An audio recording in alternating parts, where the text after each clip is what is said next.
My name is Nelson Gus Guimond, and welcome to my Tribe Talk. Let me introduce you to my friend Mike. Mike teaches high school chemistry in Northern Virginia. He's brilliant, committed, a coach, a mentor, the kind of teacher every parent hopes their kid gets. But Mike has a problem. He can't afford to live where he teaches. He shares a 2-bedroom apartment 40 minutes away, and every year he quietly asks himself, can I still afford to live here? That question isn't unique to Mike. It's echoing through our schools, firehouses, and clinics. We have teachers, EMTs, police officers, firefighters, people we depend on every single day, priced out of the communities they serve. This isn't just a personal crisis. It's a system failure, but it's one we can solve. The problem is easy to describe, but incredibly hard to fix. Public service workers across the DC region simply can't afford to live where they serve. Though their incomes are stable, housing costs have left them priced out and pushed out. My vision is simple: to create a society where public service workers have access to affordable, quality housing near their workplaces, giving back to them for their service and enabling them to be active members of the community, not just serving it from the outside. This isn't just about affordability.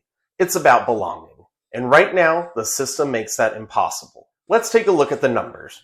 A typical public service worker in the DC region earns approximately $83,000 per year, or about $5,500 per month after taxes. Meanwhile, the median home price in the area has surpassed $634,000. At current interest rates, the monthly mortgage on such a home would be about $4,300.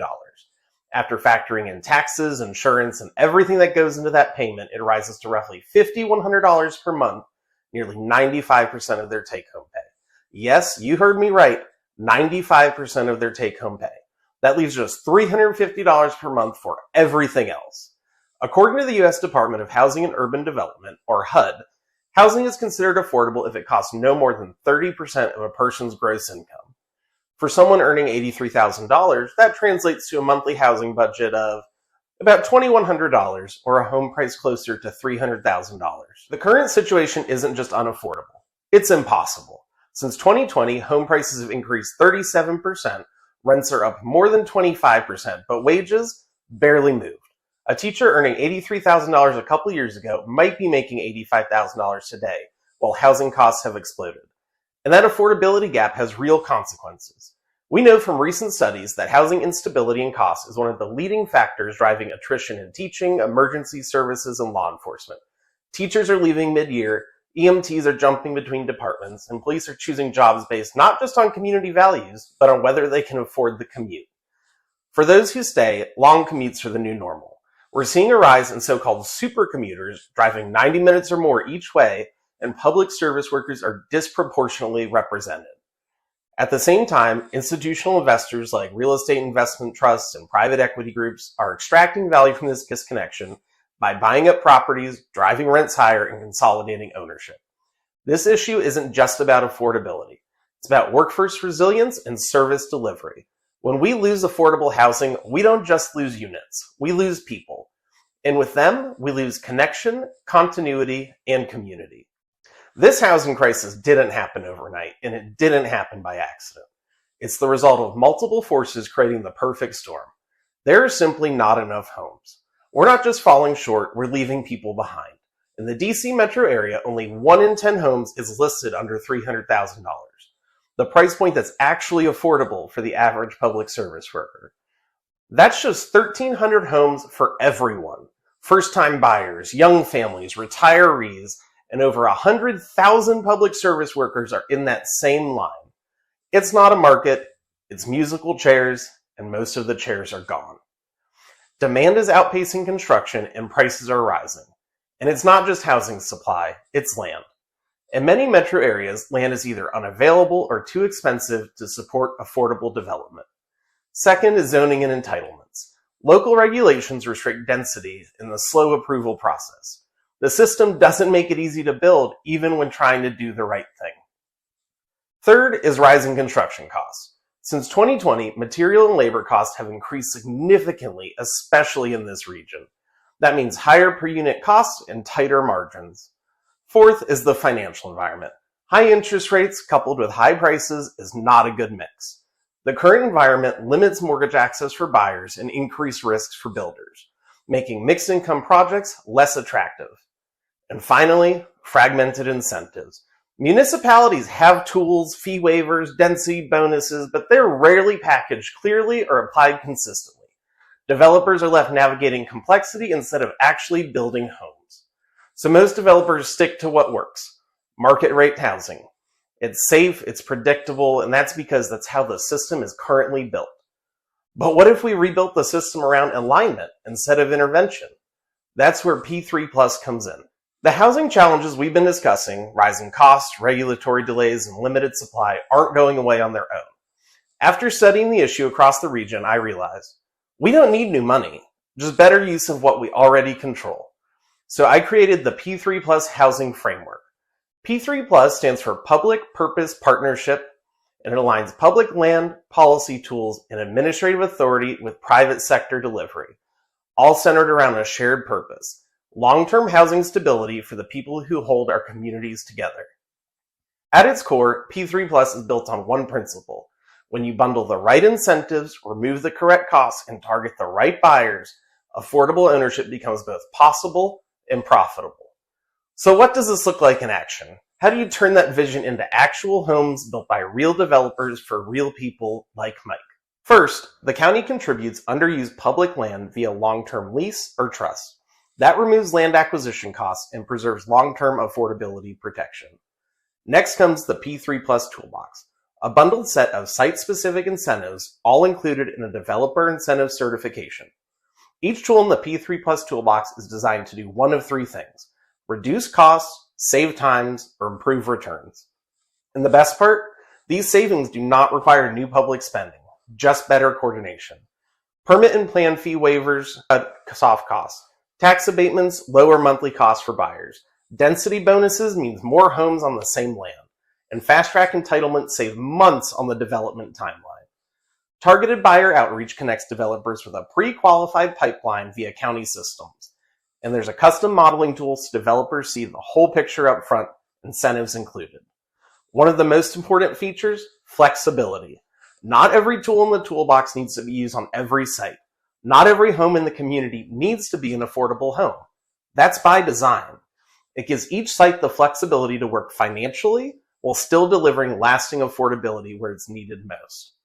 And because everything is bundled in advance, developers aren't left chasing incentives or navigating red tape.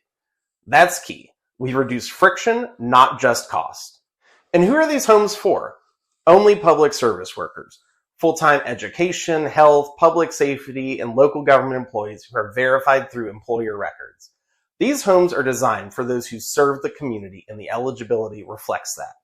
With P3 Plus, affordable homes are income tiered, so no buyer pays more than 30% of their gross income. At 60% of the area median income, or AMI, which is about $65,000 a year, a home might cost $275,000. At 100% of the AMI, or $108,000 a year, the home will be closer to $325,000. Above 100% of the area median income, they're no longer eligible for the program. To maintain affordability long-term, P3 Plus uses a shared equity resale model.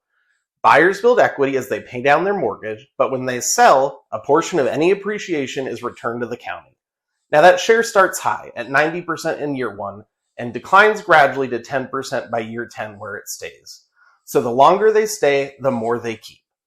And the county reinvests its share into future developments and buyer support, creating a self-sustaining affordability fund. Bottom line, P3 Plus works because it's flexible, fiscally neutral, and built on alignment, not intervention. It doesn't fight with the market, it partners with it. So what happens when we apply P3 Plus to a real site? This is Walney Commons, a real 150-acre site owned by Fairfax County. Right now, that land is underutilized, just a dog park and a small building, but by focusing on just 15 acres, we can test two development models side by side: the traditional standard market rate approach and the P3 Plus framework. Same site, two very different outcomes. Let's compare them. First, on the left-hand side is the traditional market rate model. The developer spends nearly $19 million on land, pays $1.1 million in permit fees, development takes 28 months, and an all-in cost is $78 million. They deliver 175 market rate homes priced at $634,000 and end with $31.8 million in profit and a 13.4% internal rate of return. Now let's look at the same site through the lens of P3+. The county contributes the land via community land trust, removing the $19 million land cost. Permit fees are waived, saving another $1.1 million. Entitlements are fast-tracked, cutting development time from 28 months to 18 months. And a 15% density bonus boosts the number of homes from 175 to 205. Of those, 100 homes are sold to public service workers at an affordable price, and 105 are sold at market rate. And despite pricing nearly half the community affordably, the developer earns $34 million in profit and an 18% IRR. That's a 35% increase in returns, powered entirely by the tools in the P3+ framework. So what changed and why does it matter? We cut $13 million in costs, saved 10 months, and built affordability into the design, not through subsidies, but smart policy. Faster revenue and lower risk, and no new public dollars were spent. And here's the best part, the affordability lasts. Thanks to the shared equity model, buyers build wealth, but a portion of appreciation is recaptured and reinvested, creating a revolving affordability fund. Walney Common proves that we can cut costs through policy, preserve affordability through design, and deliver returns with social value. P3+ isn't just theory. It's working on paper with real numbers on a real site. And while this example is modeled in Fairfax County, the P3+ framework is designed specifically for any county in the DC metro area. Where public land exists, housing costs are high, and public service workers are being pushed out, P3+ can help. And the best part? This isn't 10 years away. Counties can begin this work today, with the land they already own, with the tools they already have, and the only missing ingredient is alignment. And how do we get that alignment? Step 1 is feasibility. County staff will identify available public land and check the basics, zoning, utilities, environmental conditions, and determine which tools from the P3+ toolbox make sense for that site. Not every tool needs to be used. It's flexible and site-specific by design. Step 2 is procurement. The county issues a request for qualifications that includes a clear incentive package and a financial template. That way developers know exactly what they're working with and how the numbers can work from day one. Step 3 is partner selection. Now this isn't just about choosing the lowest bid. It's about selecting a developer who can actually deliver, someone who can meet the affordability goals and navigate the process as a true partner. And step 4 is buyer intake and stewardship. Eligible buyers such as teachers, EMTs, firefighters, police officers, and any public service worker are recruited through their employers using existing HR systems. This keeps outreach efficient, targeted, and ensures the homes go to the people they're designed for. Now, let's go back to Mike and the thousands of public service workers just like him. We asked them to show up for us to teach our kids, protect our neighborhoods, care for our families, but right now, we're not showing up for them. Earlier, Mike was left with just $350 a month to live on after housing. Barely enough for groceries, let alone stability. But now, here's where everything changes. Thanks to P3+, Mike's mortgage is just $1,650. He has $3,850 left over every month to live, to breathe, to build a future. This is what affordability looks like. Same job, same income, same service. Remember that question Mike kept asking, can I still afford to live here? Now, finally, the answer is yes. Not because he made more, but because we made the system work for him. P3+ is not a theory. It's a practical framework that makes affordability possible. Without new dollars, without new laws, just better use of what we already have. It works because it aligns what we already control. Public land, policy tools, and local authority with private sector delivery and a shared public purpose. It's affordable for buyers because homes are priced to match real incomes. It's viable for builders because the numbers still work. And it's accountable to the public because the affordability lasts. This isn't about charity. It's about fairness, alignment, leadership. We ask our public service workers to show up for us every single day. P3+ is how we start showing up for them. P3+ is ready.